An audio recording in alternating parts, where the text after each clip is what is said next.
failure, the feeling of doubt, like and as well wasting time.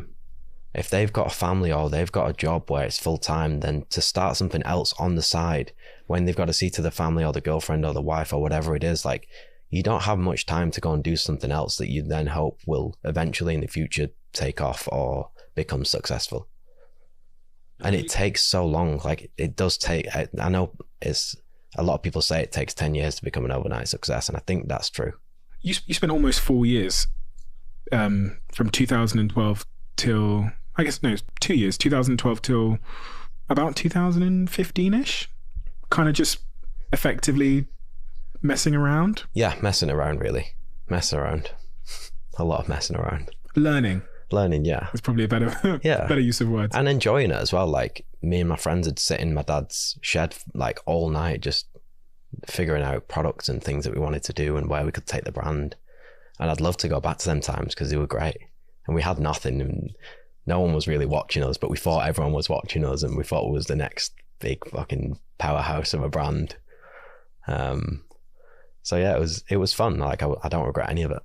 You know, putting these two questions together about like why people don't start and also those 3 years where you weren't really making any money, and you're in the shed in your dad's house, why didn't you quit? Because as I said a second ago, there must have been so much force telling you to go and get a real job. Yeah. But why didn't you quit? I think it just leads back to, again, proving people wrong and proving myself right. And like the only other option I had was to go and work for my dad. And I didn't want to do that because I'd done that all my teens and I hated it. I hated cleaning minibuses and ripping stickers off the sides of windows and going to auctions and bidding on cars and stuff. Like that wasn't me. And that was the only other option I had. So it was like, this is it. It's all or nothing, really. When you look back at the products that you made in that shed, how do you feel about them? There was a few great ones and a few absolutely terrible ones. I remember the first collection, I moved to China because originally I would buy stock in from America, print it in the UK and like make zero profit on it, but it was great and it felt great. And then eventually we decided like, let's try and make some profit on a collection. And I remember this collection coming back after a few months and like all the fits were wrong and the fabrics were wrong. And I just cried on my mum's floor for like hours that night. So there was a lot of really rough times as well as a lot of fun, but it was all just like figuring out different things and like learning how to do every single job within that business. Because, you know, if I'm a young fashion designer or a young creative and I look at your work now, I look at the product that represents putting out now, it's easy to see how one might be put off from starting. Right. Because I look at your stuff and go, Jesus Christ, like you can't compete with it. You can't compete with that. Like that's more than 10 years of like mastery. So I'm just not going to bother starting. Mm-hmm. What do you say to those people?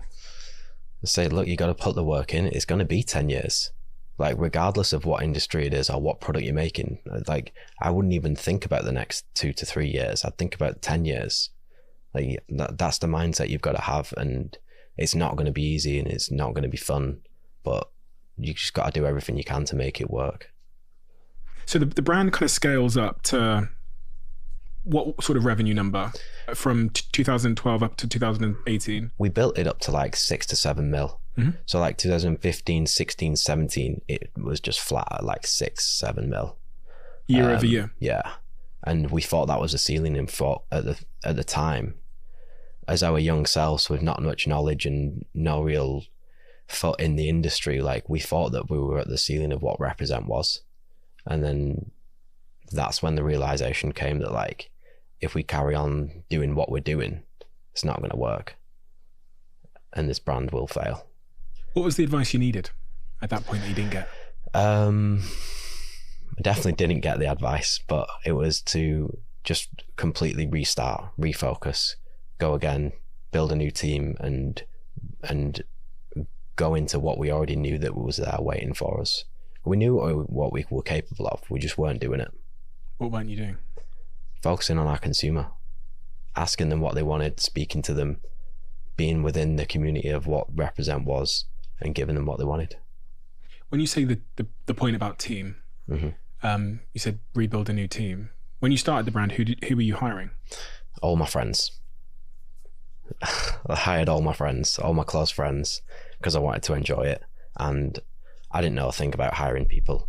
I didn't want to interview people and bring them into my dad's garden shed. So up until we had a unit, like, it was just me and my friends. And we were all just doing 50 jobs each. No one had a title. No one knew what was going on. And it didn't work. But now we're at such a level where there's 100 people in the business. 2 of those friends that came in right at the start are still in the business and are very high up in the business and have amazing, successful lives. So half worked and half didn't. When you say it didn't work, what does that mean in reality? It means that, like, I guess it's all not my fault as such, but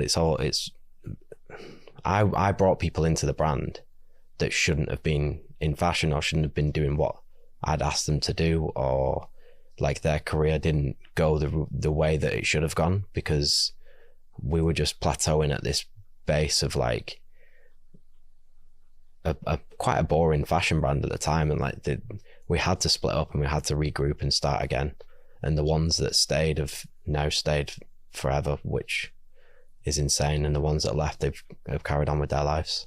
What have you learned about hiring? Again, when I say the advice that you wish you'd gotten at the time, before you'd hired a single person, that you might give, if you could speak to George at 18 years old and you could give him hiring advice on how to pick people, what would you say? Hire fast, fire faster. Interesting. I spent a lot of years where I didn't hire people because I didn't think they would fit into the brand. And even though they don't seem a certain way, or they're into the same brands that I'm into, or they follow this kind of industry that we're in, whether it's streetwear or luxury or high fashion, like, there is still unbelievable people that can do amazing things way better than what I can do in all levels of business, that don't look like they should be or don't seem like they would. So just like realizing that back then would have really helped the business grow. I think sometimes, like, young founders, I remember just thinking back on my own experience, we're sometimes scared to hire people that are like more experienced than we are, because how are we going to manage them? And all those kind of concerns. And also, why would they want to come here? We're like, right. You know, why would they want to come here was a massive thing for me. Really? Yeah. Why would someone want to come to a smaller brand than what they were at? And especially in that time when it wasn't growing, because you don't want to go into a company that's not growing. But like now it's completely different. The whole ecosystem that we've built and who wants to come into the brand, and like the way the brand is growing, it's now like we have the abundance of everyone wanting to join the brand. So it's now like it's hard to pick and choose who we bring into the brand, rather than going out there and looking for them and trying to get them into the brand. You know what I mean? Mm-hmm. It's so like catch-22. You know, I have a lot of Dragon's Den investments, and these are typically early stage companies. Yeah. They're often quite young, and I sit with them all the time, and I talk to them about this paradox of it's a kind of multifaceted thing. They are a very young team, very inexperienced. They have small budgets, relatively small budgets. So they're thinking, we can't pay an exceptional, really experienced person because £100,000 salary is so much for us. And because they don't, and also the stuff you said about like, why would anyone want to come work in this like shed? Right. Because of that, they never grow to be able to pay for those people to be able to create an environment where exceptional people would come. Right. So the only way, like, I see of kick-starting the process is to bring in exceptional people now. If that makes sense. Pay for it now and you'll see the increased outcome later, definitely. Yeah. Yeah. Like, bringing in exceptional people will never be a bad thing in the business. But it feels like it because because it costs so much. Costs so much, yeah. Yeah, but you're also going to learn so much from them. Just especially if you're a small team and you're bringing in people that have been in there for 10 years and done what you're trying to do. Like the information and the value that they provide, just to open your mind up to what's actually possible, can get you to the next level. Like, I've brought a CEO in to represent that was handling a $500 million business. For him to come into my business that at the time it was only doing 20 mil, and to tell me what's possible and run me through different geographies and how products can have a lifetime and how you can maintain a constant, like, steady sale of one product for so many years, when we were just thinking that you put something online, let it sell out, and then you move on to the next thing. And there's so many different like factors that can come in and different areas of growth and sales and categories and all these different things that just make you realize, oh, you can turn the business from 20 to 50 mil by just doing this.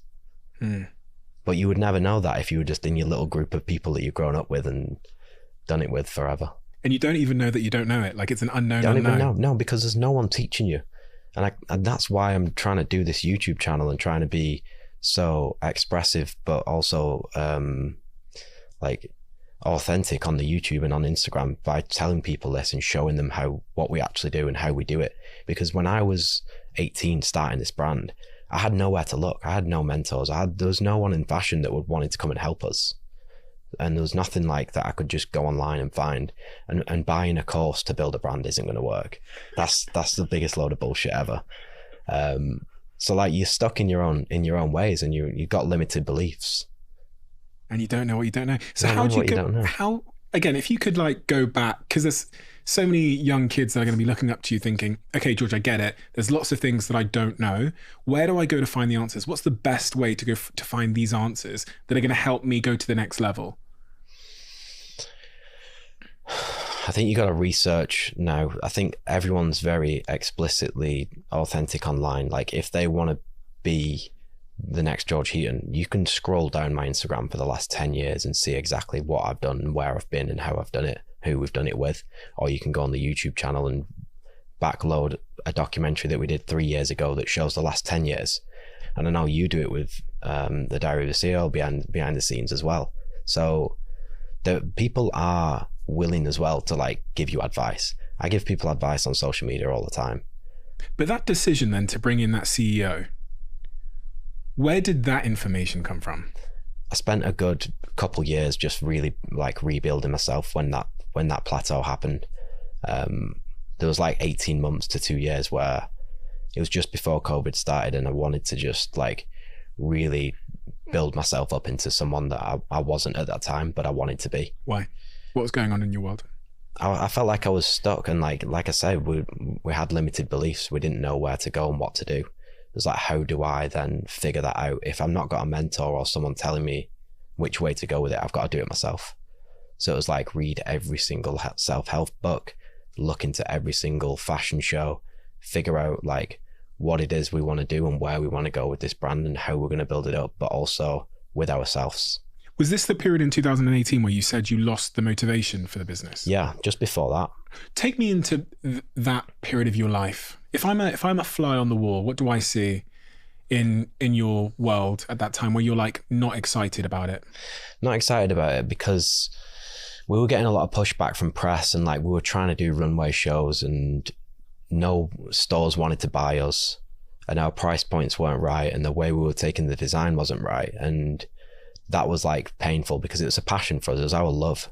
So like that negative feedback was like kind of painful at the time, but we used it as like a reset button. And I looked at myself as well at the same time, and like I wasn't putting everything into the brand. I wasn't going like full on with it. I was messing around and like enjoying my life as well, because we were making money at that time, like more than what we should have been doing in our early 20s. So we were fucking around a lot, and I'm not going to sit here and lie, like we didn't know what we were doing. We were messing about, and it just got to a point where like that year became unprofitable. And for me to sit there and think, fuck, like I've done this for the past 7 or 8 years and now it's not making money. That was the thing that then that was a catalyst that just changed everything. I just took a real good hard look at what we are and who we were and just changed it all. What about you on a personal level at that time? You said you weren't happy with yourself. I hated the way I looked. I hated the way I came across on social media. I was very shy, very unconfident, and like terrible at hiring people, and just didn't like, had not anger issues, but was always angry, was always negative, always had like this pessimistic view of everything. Even the weather had pissed me off for a long time. And I just remember reading a few books and thinking like, why am I this way and how do I change myself? And like being the artist, I even redrew how I wanted to look. And it was like every single day now I've got to work on being that guy who is George Heaton that I want him to be, not who I am now. You actually drew? Yeah. a picture. Yeah, I used to look back at it all the time and just think this is, I wanted to recreate myself.